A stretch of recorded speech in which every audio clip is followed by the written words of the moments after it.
enormity of the West, there are still vast and virtually unexplored regions, bleak and desolate, where no human ever goes.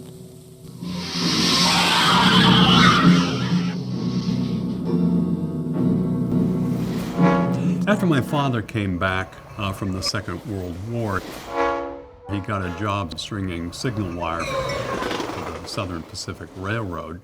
He and my mother joined a caravan, and they went from job to job. And during that time, they hatched the idea of buying a drive-in movie theater. They found one that they liked in Mount Pleasant, Texas, borrowed money, and bought it.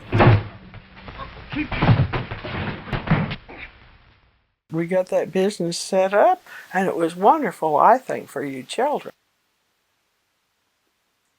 All my life, whenever my mother entered the room, and no matter how large the room, it immediately shrank and felt too small.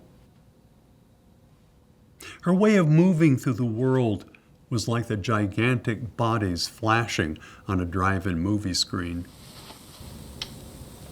Keep them closed.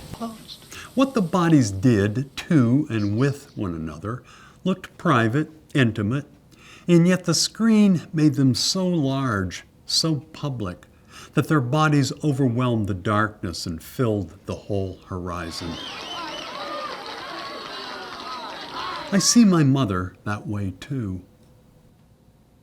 After all, my parents ran a drive-in movie theater from the time I was born until I was 7 years old. A wild animal here? Oh, come on. I went to the movies every night since my parents couldn't afford babysitters. Look at that. What is it, Shay? My bed was the back window well of our old green Plymouth. My twin brother curled up on one half while I slept on the other, the tops of our heads nearly touching. Our older brother slept on the back seat below us. He usually drops off very quickly. Just as dusk fell, they'd leave us there, well tucked in. My mother went to help with the snack bar, while my father ran the projector. The screen would start flickering. The movie music would swell out of the steel pot-faced speakers, and then I'd be out.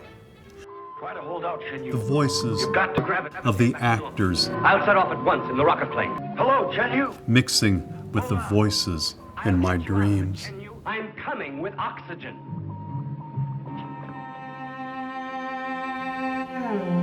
My father was a quiet man who used words to arrange things, while my mother loved words for how they deranged them. Calling Moon Space Station. Attention, please. In my ears, the movie voices Rhoda 3.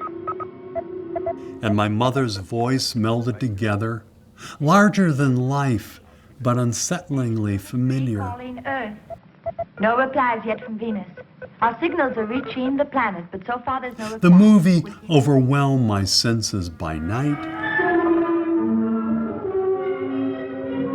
even as my mother overwhelmed them by day. My whole life long, I've desired and resisted that feeling of engulfment.